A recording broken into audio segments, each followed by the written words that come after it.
Hey great mates, Duncan voices Indie Choices, and this is Asterigos, Curse of the Stars.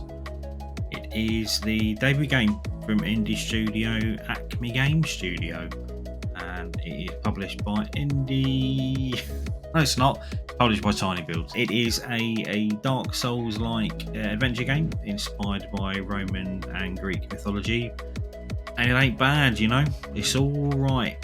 There are some bits that I find a little bit frustrating, but it's being an indie game, I'm more than willing to look past them for the bigger picture. So I haven't got the same budget as a big indie studio, as a big AAA studio. So it's obviously a big part of these kind of games is the exploration, and I did find it quite frustrating a little bit. So there's no map to speak of. So the whole idea of the game is there's a little mimic chest there, just to let you know that it's a Dark Souls like game. But you can see on this bit, so I'm in this area that all these wooden shacks etc everywhere, but I found it an absolute pain in the arse to find my way through. And you can see I'm kind of wanging the camera around a little bit here, just trying to work out where to go, because what I find is that there's nothing especially that stands out in the arenas that you're playing in, which means that it's quite kind of difficult to know where to go. I guess that is the point, but it is a little bit frustrating. But the combat, on the other hand, is superb.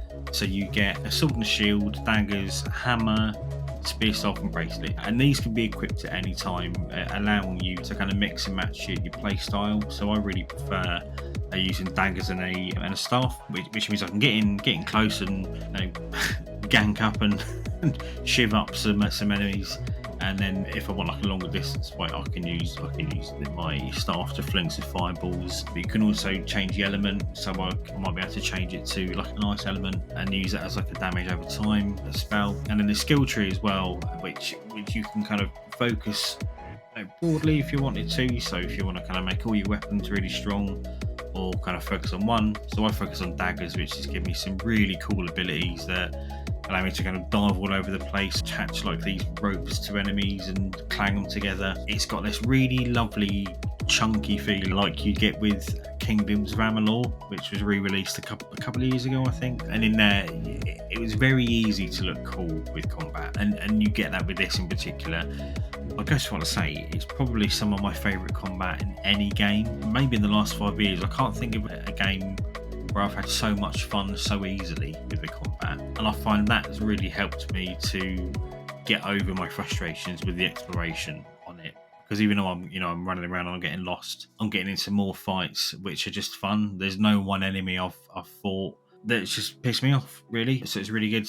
We see there's some little bits and pieces, so I find it does look a little bit muddy, and this is a cross-gen game, but it just never looked as bright and vibrant as the trailers. And I think it's like a PC port as well, so there's a couple of occasions where I've tried to press A to do something and it keeps telling me to press X, which presumably is what it would be on the keyboard. I think it does need a couple of little patches which I think have been promised are on the way, but on the whole it's very good. If you're in the market for this kind of big kind of deep adventure game, I think in total there's like 21 bosses. I've only killed 2, but I've been playing for about 4 or 5 hours, so I think I've got a handle on the game. It's really good. I'd certainly recommend you give it a go if you like this kind of thing, or not.